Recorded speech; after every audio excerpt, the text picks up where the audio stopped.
This year, we've had a lot of popular stores closing, sadly, and now we have another one to add to the list. Walgreens is mass closing stores all around the country.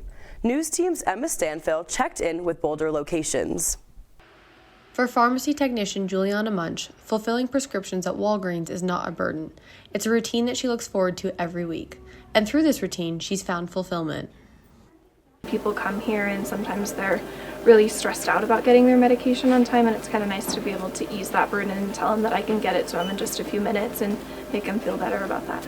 But this routine could get disrupted as Walgreens is closing 1,200 stores across the U.S. and 11 locations in Colorado.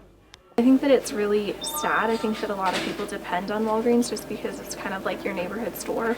The large issue at hand is in 2024, they had a net loss of $8 billion, and this affected prices. No, I just mean only 6,000 stores are profitable, so they have to undertake an objective if they want to stay in business to close 2,000 stores. Part of this is due to their competitors, CVS and Target, selling some of the same products. For example, this razor and this lotion.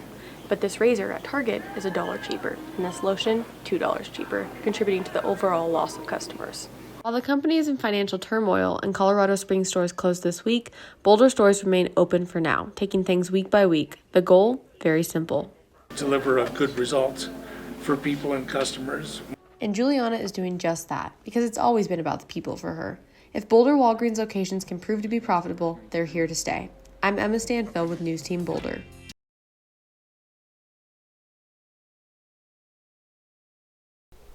Despite celebrating this milestone, we're still experiencing federal funding cuts to science departments across the country, which have dealt a significant setback to physics research. I visited local observatories in Colorado to learn how they're being affected.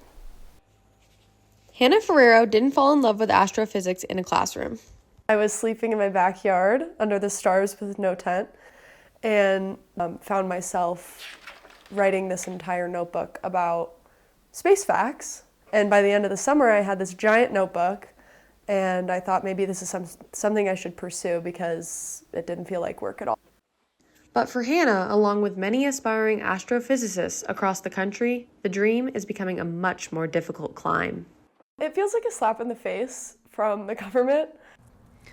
Astrophysics departments have seen up to a 50% cut in federal funding by the government just this year.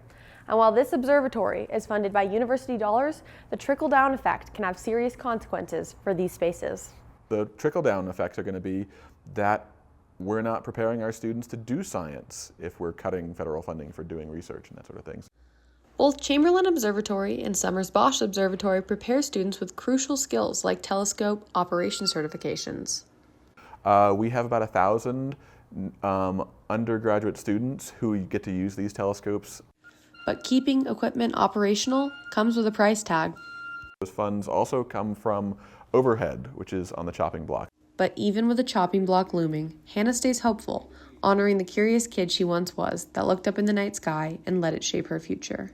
I think this next generation of scientists are going to be this much more resilient and powerful, and we're a little bit angry, and I think it's going to help fuel that drive. A mindset that requires one small step at a time.